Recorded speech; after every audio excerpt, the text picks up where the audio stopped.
नमस्कार दोस्तों, Bhojpuri news official में आपका स्वागत है। दोस्तों बता दें कि आलू अर्जुन भी हुए खेसारी लाल यादव के फैन, तो क्या बोले आलू अर्जुन खेसारी लाल यादव के बारे में बताएंगे पूरी खबर की जानकारी। लेकिन इससे पहले चैनल पे नए तो चैनल को कर दीजिए सब्सक्राइब और वीडियो को पूरा देखिएगा। तो दोस्तों बिना टाइम को गवाए वीडियो को शुरू करते हैं। दोस्तों जानकारी के लिए बता दें कि पुष्पाराज के हीरो स्टाइलिश स्टार आलू अर्जुन अपना ट्रेंडिंग स्टार खेसारी लाल यादव के बारे में बताया कि खेसारी लाल यादव भोजपुरी के शेर है। इनका गाना भारत में ही नहीं बल्कि पूरे विश्व में बजते हैं।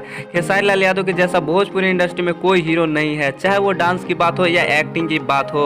खेसारी भोजपुरी के शेर है, खेसारी के जैसा भोजपुरी में कोई नहीं है। और दोस्तों आलू अर्जुन ने यह भी कहा कि खेसारी लाल यादव बहुत जल्द मेरे साथ बॉलीवुड सिनेमा में आने वाले हैं। आप लोग के बीच बहुत जल्द खेसारी लाल यादव मेरे साथ बहुत ही बड़े बजट के सिनेमा जो कि पुष्पाराज की भी रिकॉर्ड तोड़ेगा। तो दोस्तों आप भी अपना ट्रेंडिंग स्टार खेसारी लाल यादव के फैन है तो हमारे चैनल को सब्सक्राइब कीजिए और वीडियो को पूरा देखिएगा।